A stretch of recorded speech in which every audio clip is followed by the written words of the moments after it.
It's been over 3 months now since Connie's two brothers went missing in Myanmar. They had been promised, she says, an attractive deal to work as IT professionals in Thailand, earning $1,400 a month. Instead, she says her brothers were flown to Myanmar, a country under military rule since 2021.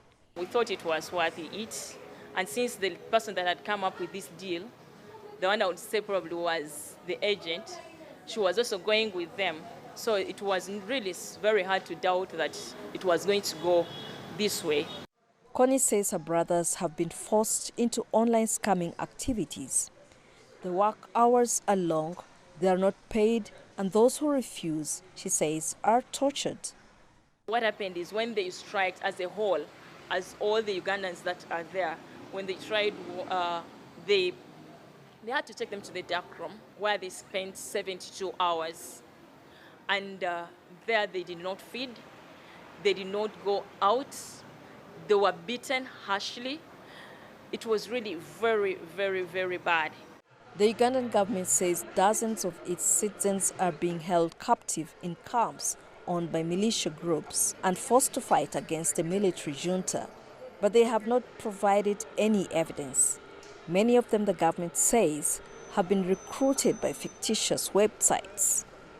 This 33-year-old man who asked that we hide his identity says a friend connected him to an organization in Laos, but he was trafficked to Myanmar instead. He was stuck there for a year, only returning last June. He says he was forced to do online scams and saw people lose millions of dollars. Initially, they called me for an IT job, just managing the back-end data of their company. But reaching there, it was something different. Like there was nothing like managing data or working on their data.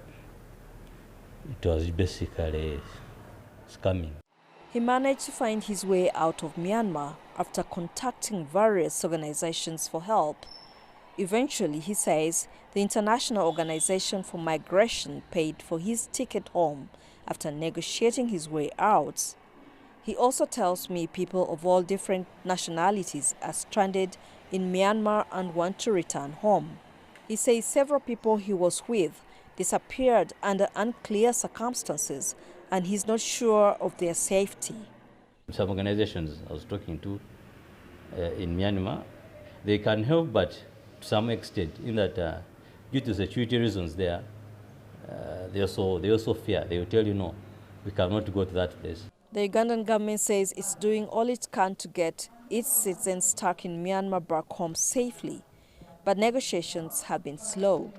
The Prime Minister told legislators the matter is being handled at diplomatic level, although critics say more needs to be done at home to penalize recruitment companies operating illegally, along with those held in Myanmar. Officials say hundreds more are stuck in other Arab and Asian countries doing domestic work for long hours with poor wages or no pay at all. Every year, thousands of Ugandans are trafficked under unclear circumstances, often under the guise of lucrative jobs. Close to 400 labor export companies exist in Uganda, but there are many illegal agencies involved in shady deals, exposing many people at risk of falling in the trap. Isabel Nakiria, CGTN Kampala, Uganda.